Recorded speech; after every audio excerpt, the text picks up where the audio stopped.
तो finally season 2 आ ही गया।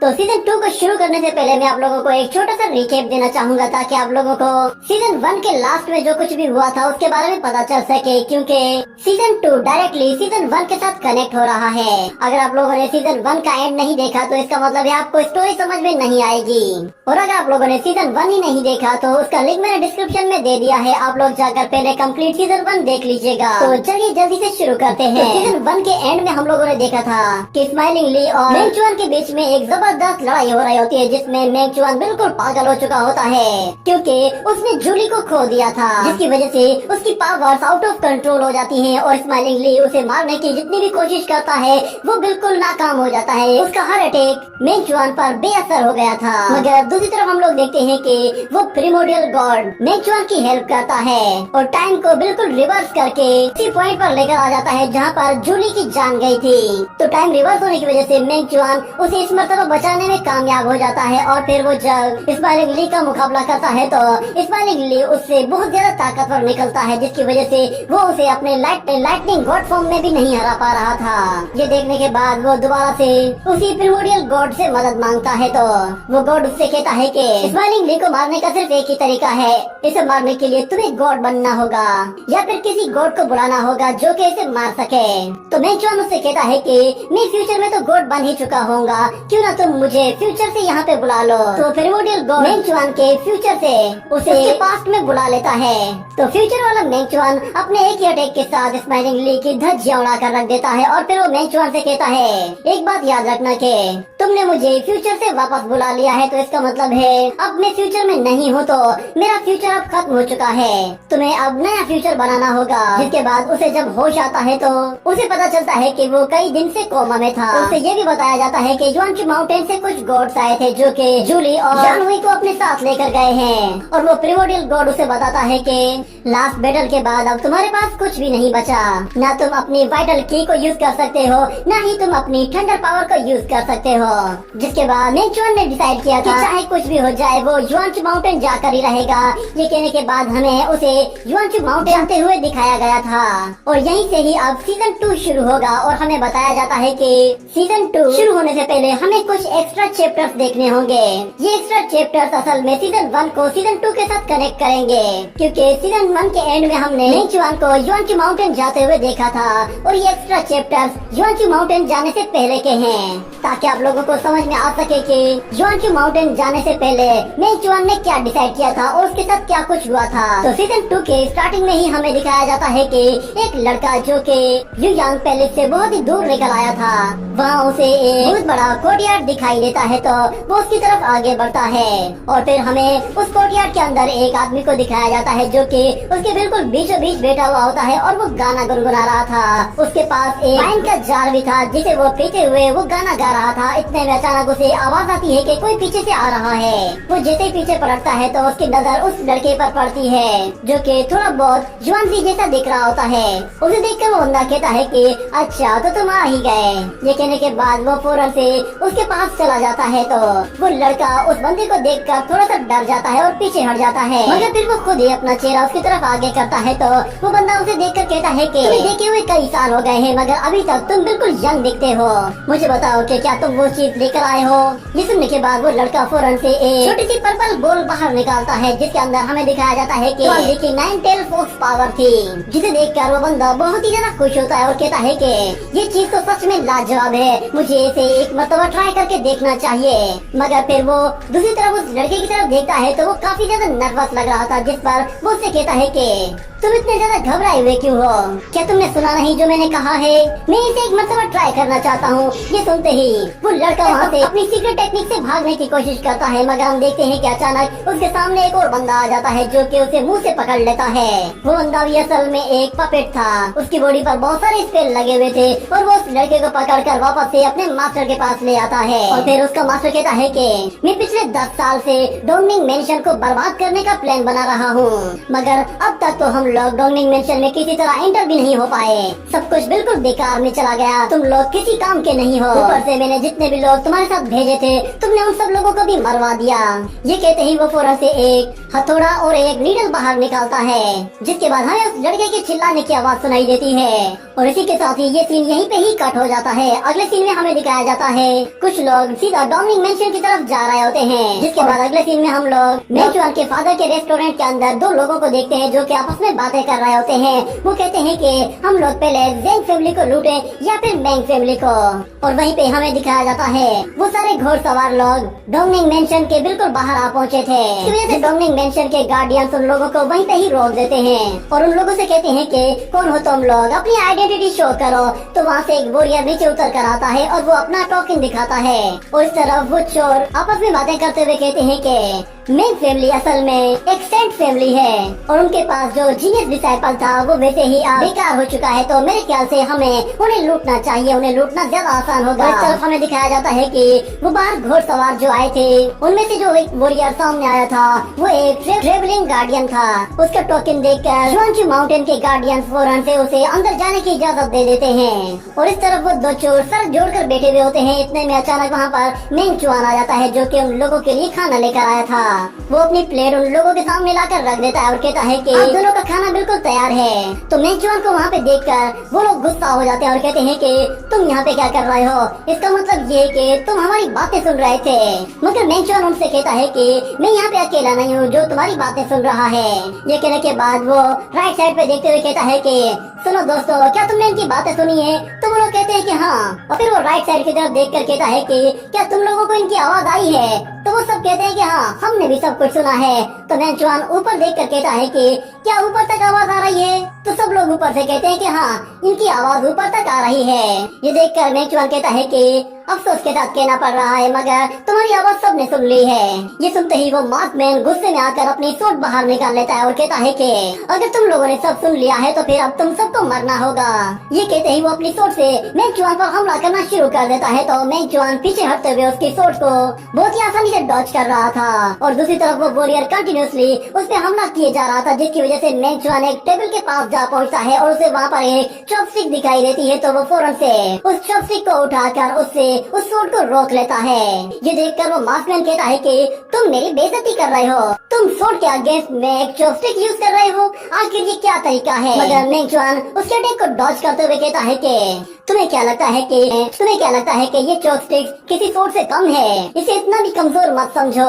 ये कहकर वो उसे वापस पीछे धकेल देता है। तो वो वॉरियर एक टेबल पर गिरने वाला था मगर मेंचुआन फिर से अपनी चॉपस्टिक से उसे गिरने से बचाता है और कहता है कि जरा संभल कर, कहीं ऐसा ना हो कि तुम ये खाना जाया कर दो, क्योंकि तुम्हारे बाद यहाँ पे लोग बैठकर इसी खाने को खाने वाले हैं। ये सुनने के बाद वो वॉरियर अपने सामने मौजूद एक बंदे को धक्का देकर कहता है कि तू तो हट रास्ते से। और फिर वो मेंचुआन को अपने स्किल्स दिखाते हुए कहता है कि तुमने मेरी इंसल्ट की है, इसलिए अब मरने के लिए तैयार हो जाओ। मैं तुम्हें दिखाता हूँ कि मेरा टाइगर स्प्लैश अटैक तुम्हारे कैसे चिथड़े उड़ाता है। ये कहते ही वो अपनी सोट लेके तेजी से उसकी तरफ आगे बढ़ रहा होता है। तो मेंचुआन दोबारा से अपनी चॉपस्टिक्स पर अपनी प्रिमोडियल टेक्निक को यूज करता है। उस सोट पर जैसे ही हिट करता है तो हम देखते हैं कि वो चॉपस्टिक उस सोट के दो टुकड़े कर देती है। ये देखकर वो मार्कमैन भी बिल्कुल हक्का बक्का रह जाता है। और फिर मेंचुआन वही चॉपस्टिक्स लेकर उस वॉरियर को मारना शुरू कर देता है, जिसकी वजह से उस वॉरियर को भी खुद को बचाने का एक मौका तक नहीं मिलता। और फिर मेंचुआन अपनी एनर्जी चार्ज करते हुए उसी चॉपस्टिक से उस वॉरियर को उठाकर दूर फेंक देता है, जिसके बाद उस वॉरियर का दूसरा साथी जब ये देखता है कि उसका दोस्त मारा गया है तो वो पहले उसकी लाश पर रोना पीटना शुरू कर देता है और कहता है कि मेरा एक ही दोस्त था। और फिर वो मेंचुआन से कहता है कि तुम एक विलन हो और अब मैं तुम्हें मारकर अपने दोस्त का बदला लूंगा। ये कहते ही वो सोट लेके मेंचुआन की तरफ दौड़ना शुरू कर देता है, मगर मेंचुआन कहता है कि वो अभी भी जिंदा है, मरा नहीं है। ये सुनते ही वो वॉरियर फौरन से मेंचुआन के घुटनों पर आ जाता है और कहता है कि अच्छा ठीक है, मैं अपनी हार मान लेता हूँ। इसके बाद हम लोग देखते हैं कि उस रेस्टोरेंट में मौजूद जितने भी लोग होते हैं वही सारा तमाशा देख रहे थे, मगर जब लड़ाई खत्म हो जाती है तो वो लोग वापस से अपनी अपनी जगह जाकर बैठ जाते हैं। और फिर उसके बाद वहाँ पर डोंगनिंग मेंशन के वॉरियर्स आकर उन दोनों ही चोरों को पकड़कर वहाँ से ले जाते हैं, जिसके बाद मेंचुआन कहता है कि डोंगनिंग मेंशन में अब कोई भी लीडर बाकी नहीं रहा। यही वजह है कि हर कोई कोई अब यहाँ पे उठाए आ रहा है। मुझे कुछ न कुछ तो करना ही होगा, क्योंकि यहाँ की सिचुएशन अब और भी ज्यादा खराब होती जा रही है। और फिर अचानक से उसके अंदर से वो प्रिमोडियल गॉड उससे कहता है कि मैंने तुम्हें अपनी 4 प्रिमोडियल टेक्निक फ्री में दी हैं और तुम उन पर ही रिलाई करके अपने आप को बचा रहे हो, मगर तुम्हें जरा सा हार्ड वर्क करने की जरूरत है। जरा सोचो, वो वॉरियर जो कि अब तुम पे हमला कर रहा था, उसके अटैक अगर थोड़े से भी ज्यादा फास्ट होते तो शायद वो अपनी सोर्ड से तुम्हारे टुकड़े टुकड़े कर देता। तो मेंगचुआन कहता है कि मेरे पास तो वो चॉपस्टिक थी, अगर मैं उसके अटैक को रोक नहीं पाता तो मैं उसे वैसे ही अवॉइड कर देता, मगर मुझे सिर्फ और सिर्फ टेंशन थी उस खाने की, वो सारा खाना वेस्ट हो जाता। तो जुआंग उससे कहता है कि क्या वो सारा खाना तुम्हारी जिंदगी से ज्यादा कीमती है? और वैसे भी तुमने उस वॉरियर से कहा था कि ये खाना तुम्हारे गेस्ट बाद में खाएंगे। ये कहने के बाद ये सीन यहीं पे ही कट हो जाता है और फिर हम दोबारा से उसी रेस्टोरेंट के अंदर मेंगचुआन के फादर को देखते हैं, जो कि खाना खाने के लिए आया था। वो कहता है कि ख्यान फेंग, मेरे लिए स्टीम बन की एक और प्लेट लेकर आओ, मुझे बहुत ज्यादा भूख लगी है। और वहीं पे वो थोड़ा साइड में देखता है तो उसे वहाँ पर बहुत सारी लड़कियां दिखाई देती हैं, जो कि कंटिन्यूसली उसे ही देख रही होती हैं। ये देखकर वो अपना मुंह दूसरी तरफ कर लेता है। तो इतने में वहाँ पर फिर मेंगचुआन आ जाता है और वो अपने फादर के पास आकर कहता है कि क्या आपको इनमें से कोई पसंद है? तो उसका फादर कहता है कि क्या तुम पागल हो? मैं तुम्हारी माँ के साथ बिल्कुल लॉयल हूँ, मैं किसी और के साथ शादी कैसे करूँगा? मगर मेंगचुआन कहता है कि अब चलो मान भी जाओ, आप अपनी फीलिंग्स को कंट्रोल नहीं कर सकते। ये बात उसके फादर को गुस्सा दिला देती है, जिसकी वजह से वो मेंगचुआन से कहता है लगता है कि तुम्हें अब बताना पड़ेगा कि बाप कौन है। ये कहते ही वो उस पर एक के बाद एक अटैक करना शुरू कर देता है। तो मेंगचुआन उसके अटैक्स को बहुत ही आराम से डॉज कर लेता है, क्योंकि उसका फादर एक तो बहुत ज्यादा भूखा था और उसका वेट भी काफी ज्यादा था, जिसकी वजह से वो 2-4 हमले करने के बाद थक जाता है। और मेंगचुआन वहाँ से निकलकर सीधा बाहर चला जाता है। तो उसका फादर उसके पीछे पीछे आते हुए कहता है कि बात सुनो, ये लड़के वाली बात किसी भी एल्डर को मत बताना, वरना वो लोग फिर से मेरा मजाक उड़ाएंगे। ये कहने के बाद वो क्यान फेंग से कहता है कि जल्दी से मेरे लिए एक और ट्रे बना कर लाओ, आके तुम देरे हो गए हो क्या? और फिर हमें दिखाया जाता है कि मेंगचुआन बाहर जाते हुए कहता है कि डोंगनिंग मेंशन की बैटल के बाद मैं अपनी वाइटल की को यूज नहीं कर पा रहा और न ही मेरी थंडर पावर्स काम कर रही है। इसका सिर्फ और सिर्फ मेरी बॉडी की वजह से हो रहा है, क्योंकि स्माइलिंग ली से फाइट करते वक्त मेरी वो मून स्पिरिट मेरी प्रिमोडियल स्पिरिट के साथ मर्ज हो गई थी, जिसकी वजह से मेरी वो प्रिमोडियल बॉडी बहुत ही ज्यादा ग्रो कर गई थी। अब वो बॉडी इतनी ज्यादा पावरफुल हो चुकी है कि वो मेरी बॉडी लिमिट से भी बहुत ज्यादा आगे जा चुकी है। असल में मेरी उस प्रिमोडियल बॉडी के पास टाइम एंड स्पेस की पावर है, जिसकी वजह से वो प्रिमोडियल बॉडी मेरी बॉडी के अंदर अपनी पावर्स को ट्रांसफॉर्म नहीं कर पा रही, मगर अब मैंने स्लोली अपनी पावर्स को दोबारा से रिगेन करना शुरू कर दिया है और अपनी प्रिमोडियल स्पिरिट के प्रेशर को अवॉइड करना शुरू कर दिया है। मगर मैं अभी भी अपनी वाइटल की और अपनी थंडर पावर को यूज नहीं कर सकता। अगर मैंने अपनी वाइटल की या फिर थंडर पावर को यूज करने की कोशिश की तो इससे मेरी बॉडी में एक ऐसा दर्द होना शुरू होगा कि जो मेरी बर्दाश्त से बाहर होगा। शायद इससे मेरी डेथ भी हो सकती है।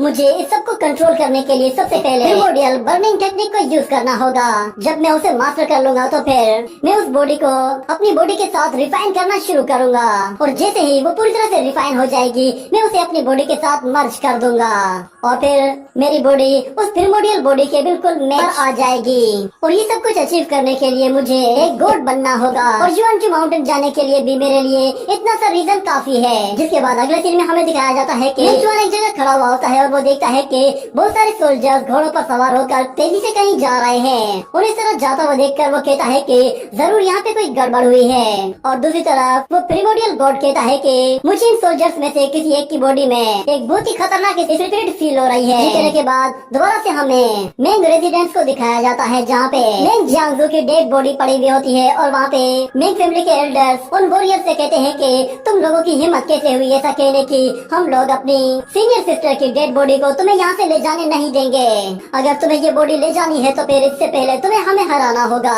मगर वो वॉरियर्स कहते हैं कि हम लोग ट्रेवलिंग गार्डियंस हैं और जितने भी गॉड मर जाते हैं उनकी बॉडीज को हम अपने साथ ले जाते हैं, यही हमारा रूल है।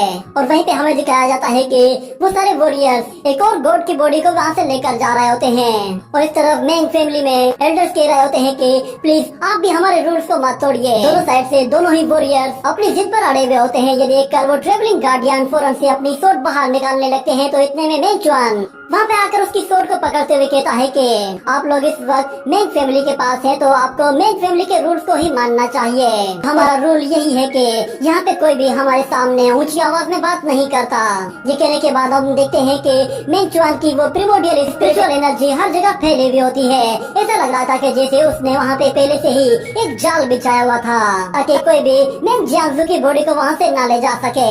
मगर अचानक से वहाँ पर एक और वॉरियर आता है जो कि आपके साथ ही कहता है कि ये किस तरह की पावर है। तो मेंग चुआन पीछे मुड़कर देखता है तो वहाँ से आ रहा होता है जिसके अंदर से एक खतरनाक स्पिरिचुअल एनर्जी बाहर निकल रही होती है, जिसे देखकर वो कहता है कि आखिर ये क्या बंदा है, इसकी बॉडी से इतनी खतरनाक चीज क्यों फील हो रही है, कहीं ये युआंचू माउंटेन का कोई गॉड तो नहीं है। और फिर ज़ुआंगचेन उससे कहता है कि ये वही बंदा है जिसके बारे में मैंने तुम्हें कहा था।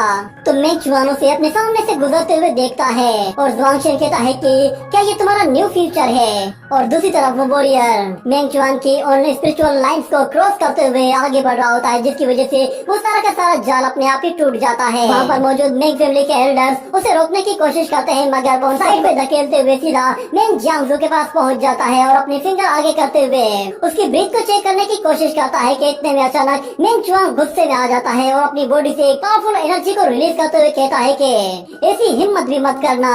तो मेंग चुआन की पावर्स को देखकर वो वॉरियर कहता है कि तुम सच में काफी इंटरेस्टिंग लग रहे हो। ये कहने के बाद वो दोनों ही एक दूसरे के आमने सामने खड़े हो जाते हैं और लड़ने के लिए बिल्कुल तैयार थे। मगर वहीं पे ही एक और वॉरियर आता है और वो कहता है कि मेंग चुआन कौन है, हमारी मास्टर ने उसे बुलाया है। ये सुनकर मेंग चुआन थोड़ा सा हैरान हो जाता है कि इनकी मास्टर ने मुझे क्यों बुलाया है। और दूसरी तरफ वो वॉरियर मेंग चुआन से कहता है कि ठीक है तो तुम जा सकते हो। ये कहने के बाद वो खुद मेंग जियांगजू से दूर हट जाता है। और फिर दूसरी तरफ हमें दिखाया जाता है कि वो वॉरियर मेंग चुआन को वापस से मेंग रेजिडेंस में ही लेकर आता है, जहाँ उसका अपना घर था। अपने ही घर में आकर वो देखता है कि उसके सीक्रेट चेम्बर के अंदर कोई गया है। और वहीं पे हमें एक लड़की को दिखाया जाता है जो कि उन ट्रेवलर गार्डियंस की मास्टर थी। तो मेंग चुआन की बनाई हुई सारी पेंटिंग्स को देखते हुए कहती है कि यहाँ पे तो युयांग पैलेस मास्टर और मेंग फैमिली के मास्टर और यहाँ तक के बाकी सारे जनरल्स की भी पेंटिंग्स बनी हुई है। मेंग चुआन जब वहाँ पे आता है तो वो कहती है कि अच्छा तो तुमने ये सब कुछ पहले से ही ड्रॉ करके रखा हुआ है, सच में तुम्हें तो एक मास्टर होना चाहिए था। ये कहकर वो पीछे पलट कर देखती है तो मेंग चुआन उसके बिल्कुल पीछे खड़ा हुआ था और वो उस लड़की को देखकर कहता है कि क्या तुम ही उन ट्रेवलर गार्डियंस की मास्टर हो। तो वो लड़की कहती है कि हाँ। जिसके बाद मेंग चुआन उससे पूछता है कि तुम लोग कौन हो और तुम्हें क्या चाहिए। तो वो लड़के बताते हैं कि हम लोग युआंचू सिटी के ट्रेवलर गार्डियन हैं और हमें सिटी लॉर्ड ने यह ऑर्डर दिया है कि हम लोग डोंगनिंग मेंशन के जितने भी लॉर्ड्स हैं उन सबकी डेड बॉडीज को लेकर वापस से युआंचू माउंटेन आ जाएं। तो फिर मेंग चुआन उससे कहा है कि अगर आप लोग डोंगनिंग मेंशन के मास्टर्स की डेड बॉडीज को लेकर जा रहे हैं तो फिर आप लोग डोंगनिंग मेंशन का चार्ज अपने हाथ में क्यों नहीं लेते। अगर आप लोग ये चार्ज नहीं ले सकते तो फिर आप लोग हमारे मेंग रेजिडेंस में क्यों आए हैं। तो वो लड़की कहती है कि तुम एक गॉड फैमिली से बिलोंग करते हो, इसलिए तुम्हें ये बात पता होनी चाहिए कि जब किसी गॉड की डेथ हो जाती है तो उसकी जितनी भी चीजें होती हैं वो उसकी बॉडी के साथ साथ युआंचू माउंटेन की हो जाती हैं। ये सुनकर मेंग चुआन उससे कहता है कि ठीक है मुझे बताओ कि तुम लोग यहाँ से कब जाओगे, क्योंकि जब तुम लोग इस जगह से जाने वाले होगे तो फिर हम लोग खुद ही मेंग जियांगजू की डेड बॉडी तुम्हारे हवाले करेंगे। मगर वो लड़की बात को मानने से इनकार कर देती है और कहती है कि तुम्हें क्या लगता है कि तुम इस पोजीशन में हो कि तुम मेरे साथ कोई बार्गेनिंग कर सको। मेरे ख्याल से तुम्हें मुझे समझाने के बजाय सिर्फ अपना ख्याल रखना चाहिए, क्योंकि युआंचू माउंटेन को ये बात पहले से ही पता चल चुकी है कि तुमने अपनी गॉड फाउंडेशन को डिस्ट्रॉय करके रख दिया है। और वैसे भी मेरा यहाँ आने का एक और मकसद था, मैं यहाँ पे तुम्हें टेस्ट करना चाहती थी। ये सुनकर मेंग चुआन हैरान हो जाता है कि ये मुझे टेस्ट क्यों करना चाहती है। वो लड़की कहती है कि अगर तुम इस टेस्ट में फेल हो गए तो फिर तुम युआंचू माउंटेन के लिए डिस्क्वालीफाई हो जाओगे और तुम्हारी वहाँ पे एंट्री बंद हो जाएगी। तो मेंग चुआन उससे कहता है कि तुम मुझे किस तरह टेस्ट करना चाहती हो। तो लड़की कहती है कि फ्यूचर में तुम्हें ये सब कुछ पता चल जाएगा। और हाँ, अगर तुम लोग मेंग जियांगजू की बॉडी को अपने पास रखना चाहते हो तो फिर ठीक है, तुम उसे रख सकते हो। पर अगर तुम टेस्ट में फेल हो गए और तुम लोगों ने अपनी मेंग जियांगजू की बॉडी को गवा दिया तो फिर याद रखना युआंचू माउंटेन तुम्हारी पूरी फैमिली को मिटा कर रख देगा। ये कहकर वो उसे गुड बाय कहती है और वहाँ से जाने लगती है, मगर फिर अचानक रुक जाती है और कहती है कि ओ हाँ, यहाँ पे चोरी छुपे आने के लिए मैं तुमसे माफी मांगना चाहती थी। तुम इसके लिए मुझे ब्लेम तो नहीं कर रहे। तो मेंगचुआन कहता है कि अगर तुम कहोगी तो मैं इसके लिए तुम्हें ब्लेम करूंगा। ये सुनकर वो लड़की हंसना शुरू कर देती है और वहाँ से चली जाती है। इसके बाद वो जैसे ही बाहर आती है तो बाहर उसकी मुलाकात उसी जनरल के साथ होती है, जो कि उसके आते ही कहता है कि ये लड़का सच में काफी इंटरेस्टिंग है, यहाँ तक कि वो मेरे स्पिरिट से भी नहीं डरा। ये सुनकर वो लड़की कहती है कि अब मुझे पता चला कि युआनचू माउंटेन को ये लड़का क्यों चाहिए। ये कोई मामूली सा लड़का नहीं है। जिस पर वो जनरल कहता है कि अच्छा तो डीमन क्लान का क्या होगा, क्या तुम जानती हो कि हमें उनके साथ क्या करना है। तो वो लड़की कहती है कि फिलहाल उन्हें छोड़ दो ताकि कोई भी हमारे प्लेन को इंटरप्ट ना कर सके। तो मेंगचुआन उन लोगों को बाहर जाते हुए देख रहा होता है। उसे शक हो रहा था कि पता नहीं ये लोग हर जगह कर्फ्यू क्यों लगाए फिर रहे हैं। इसे लग रहा है कि शायद डोंगनिंग मेंशन में कुछ होने वाला है। वो प्रिमोडियल गॉड भी उसे बताता है कि डोंगनिंग मेंशन खतरे में है। और दूसरी तरफ हमें उसी बंदे को दिखाया जाता है जो कि वो purple nine tail fox energy ball उस लड़के के हाथ में दे देता है। और दूसरी तरफ हमें मेंगचुआन को दिखाया जाता है जो कि रात के अंधेरे में एक छत के ऊपर बैठा हुआ होता है और वो उन सोल्जर्स पर नजर रख रहा था कि वो लोग यहाँ पर कर क्या रहे हैं। वहाँ पे मौजूद सोल्जर्स अलग अलग जगह पे फैल जाते हैं। तो मेंगचुआन उनमें से एक का पीछा करता है और वो देखता है कि वो सोल्जर्स एक शख्स को पकड़ने की कोशिश कर रहे हैं जो कि बिल्कुल आउट ऑफ कंट्रोल हो चुका है। उनमें से एक बंदा उस पर अटैक करके उसे गिराता है और फिर वो लोग उसे पकड़ लेते हैं। इसी तरह दूसरी जगह भी हमें दिखाया जाता है कि बहुत सारे लोग एक घर से निकलकर तेजी से बाहर भाग रहे होते हैं क्योंकि वहाँ पर एक लड़की होती है जो कि ज़ॉम्बी की तरह रिएक्ट कर रही होती है। और वो जनरल अपने सोल्जर्स को लेकर उस लड़की को मारने के लिए चला जाता है। और फिर ज़ुआंगचेन मेंगचुआन को बताता है कि ये बंदा पहले से ही मर चुका है, इसकी बॉडी में मौजूद ही नहीं। ये बात मेंगचुआन को काफी अजीब सी लगती है कि कोई बंदा मरने के बाद किस तरह रिएक्ट कर सकता है। और फिर हम देखते हैं कि वो जनरल अपने सोल्जर्स के साथ लोगों के घरों में जाना शुरू कर देता है और मेंगचुआन छुप कर ये सब कुछ देखने लगता है। वो लोग एक घर के अंदर से एक बंदे को पकड़कर बाहर ले आते हैं और उसकी बीवी चिल्लाते हुए कहती है कि प्लीज उसे मत ले जाओ। तो वो वॉरियर उसे वहीं बेहोश करके गिरा देते हैं। तो मेंगचुआन देखता है कि एक रात के अंदर ही वो सारे के सारे सोल्जर 10 से ज्यादा फैमिलीज के घरों में घुसे हैं और वहाँ से तकरीबन 20 से ज्यादा लोगों को पकड़ा है। और उनमें से एक बंदे के कंधे पर उसे एक नीडल दिखाई देती है। अगले सीन में हम लोग देखते हैं कि वो सारे सोल्जर्स उन सारे ही ज़ॉम्बीज़ को एक बड़े गड्ढे के अंदर डाल रहे होते हैं और फिर उनके ऊपर किसी तरह का कोई पाउडर छिड़कना शुरू करते हैं। और फिर उनका लीडर उन डेड बॉडीज के ऊपर आग लगाने के लिए अपनी मशाल को जैसे फेंकने वाला होता है तो अचानक एक नीडल आके टकराती है, जिसकी वजह से वो वॉरियर फिर से उस मशाल को थाम लेता है और कहता है कि कौन है वहाँ पे। तो मेंगचुआन उन लोगों के सामने आ जाता है और कहता है कि तुम सब लोग आधी रात को इस जंगल में अकेले आग जलाकर क्या करने वाले हो। तो मेंगचुआन को देखकर वो जनरल कहता है कि अच्छा तो ये तुम हो। ये कहते ही वो उस आग को जैसे फेंकता है तो हम देखते हैं कि मेंगचुआन फौरन से पहुंचकर उस आग को पकड़ लेता है और वापस से दूर चला जाता है। फिर उस जनरल से कहता है कि मुझे बताओ कि आखिर इन लोगों को क्या हुआ है, तुम इन्हें क्यों जला रहे हो। ये सुनकर वो जनरल उससे कहता है कि तुम्हारा इससे कोई लेना देना नहीं है, तुम बस अपने काम से काम रखो। पर मेंगचुआन कहता है कि ये मेरे सवाल का जवाब नहीं था। मगर दूसरी तरफ वो जनरल उससे कहता है कि बच्चे तुम वैसे ही अपनी फाउंडेशन को डैमेज कर चुके हो, इसलिए बेहतर यही है कि तुम इसी वक्त यहाँ से चले जाओ। ये कहकर वो उस लकड़ी को जैसे उठाने की कोशिश करता है तो मेंगचुआन उसके ऊपर अपना पैर रख देता है, जिस पर वो जनरल कहता है कि इसे छोड़ो। मगर मेंगचुआन कहता है कि नहीं, अगर तुम लोग मुझे नहीं बताओगे कि तुम लोग यहाँ पे क्या कर रहे हो तो मैं तुम लोगों को यहाँ से जाने नहीं दूंगा और न ही कहीं पे आग लगाने दूंगा। ये बात सुनकर वो जनरल कहता है कि तुम्हें देखकर लग रहा है कि शायद युआनचू माउंटेन के टेस्ट को पास कर सकते हो, मगर सिर्फ अपनी जबान से, क्योंकि ये जबान बहुत ही ज्यादा तेज चलती है। हमें हमारे कमांडर ने पहले ही कहा है कि यंग लॉर्ड मेंगचुआन वो बहुत ज्यादा इंजर्ड है और वैसे भी वो अब कल्टीवेट नहीं कर पा रहा, तो इसलिए उस पर जरा हल्का हाथ रखना, क्योंकि वो बेचारा किसी को अपनी मदद के लिए बुला भी नहीं सकता। ये कहने के बाद वो मेंगचुआन से कहता है कि बच्चे तुम बहुत ही वीक हो, मगर तुम हमेशा ऐसा दिखावा करते हो कि जैसे तुम सबसे ज्यादा ताकतवर हो। ये सुनते ही मेंगचुआन गुस्से में आकर उस पर पंची से अटैक करने की कोशिश करता है, मगर वो वॉरियर उसके हर एक अटैक को बहुत ही आराम से डॉज कर रहा था। ये देखकर मेंगचुआन अपनी स्पीड को जैसे ही बढ़ाता है तो वो वॉरियर भी उसकी स्पीड को मैच करने लगता है। और मेंगचुआन जैसे ही उस पर अपनी एनर्जी के जरिए हमला करने वाला होता है तो वो वॉरियर अपनी स्पिरिट पावर का इस्तेमाल करके मेंचुआन पर हमला करता है, जिसकी वजह से वो उसे पीछे धकेल देता है। ये देखकर मेंचुआन कहता है कि आखिर ये किस तरह की पावर है। और दूसरी तरफ वो जनरल वापस से अपनी सोट बाहर निकालता है और कहता है कि मेंचुआन, तुमने हमारे मामले में आने की कोशिश की है, अब मैं अपने एक अटैक के साथ तुम्हारा काम तमाम कर दूंगा। ये कहते ही वो फौरन से अपनी पावर्स को एक्टिवेट कर देता है, जिसके बाद मेंचुआन कहता है कि ये सारे के सारे ट्रेवलर गार्डियंस फियर स्पिरिट को यूज कर सकते हैं।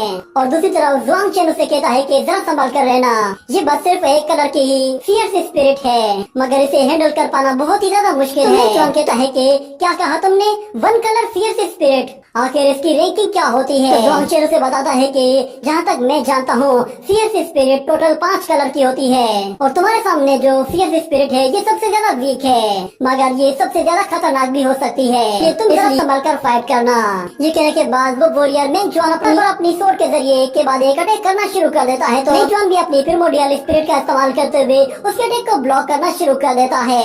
ये देखकर वो वॉरियर हैरान हो जाता है कि उसकी सोर्ड का मेंचुआन पर कोई असर नहीं हो रहा था, जिसके बाद वो वॉरियर उस पर फिर से अटैक करना शुरू करता है। तो मेंचुआन भी वापस से उसकी तरफ आते हुए उस पर पलटवार करने की कोशिश करता है।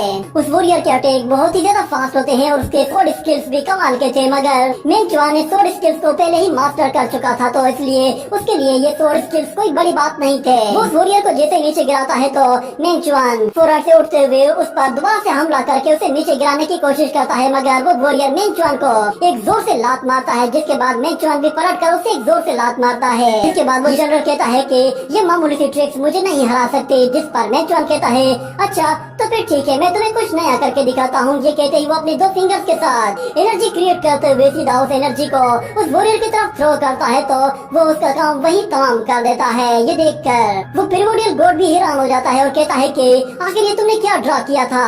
तो मेंचुआन कहता है कि गॉड्स को तो इसके बारे में पता होना चाहिए, और दूसरी तरफ बाकी वॉरियर्स कहते हैं कि ये लड़का बहुत ही अजीब है, चलो सब लोग मिलकर इस पे हमला करते हैं। ये कहने के बाद वो सारे के सारे वॉरियर मेंचुआन पर एक साथ ही हमला करने के लिए आते हैं, और हमें दिखाया जाता है कि जैसे ही वो लोग उसके करीब पहुंचते हैं तो मेंचुआन भी उनकी तरफ आगे बढ़ रहा था, मगर इतने में बीच में एक बर्ड आ जाता है। वो बर्ड उनके बीच में आते ही वहाँ पर एक टोर्नेडो क्रिएट कर देता है, जिससे वो लोगों को पीछे धकेल देता है और उसके फीदर्स हर जगह फैलना शुरू हो जाते हैं। ये देखकर वो सारे वॉरियर्स अपने आप को उन फीदर से बचाते हैं। वॉरियर उस फीदर को पकड़ कर कहता है कि ये तो लियू यीबाई है, ये डीमन क्लान से निकाल दिया गया है। वो लियू यीबाई से कहता है कि तुम अपने डीमन क्लान के गद्दारों को मारने के बजाय हमारे मामले में क्यों टांग अड़ा रहे हो? ये कहने के बाद हम देखते हैं कि वहाँ पे मौजूद जितने भी फीदर्स होते हैं उनसे फट जाते हैं, और वो टोर्नेडो जैसे ही रुक जाता है तो हमें दिखाया जाता है कि उस टोर्नेडो के अंदर एक बंदा मौजूद होता है और उसके साथ एक बर्ड भी था।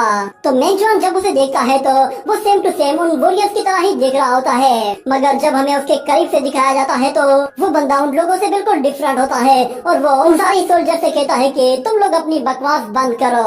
ये कहने के साथ ही ये एपिसोड यहीं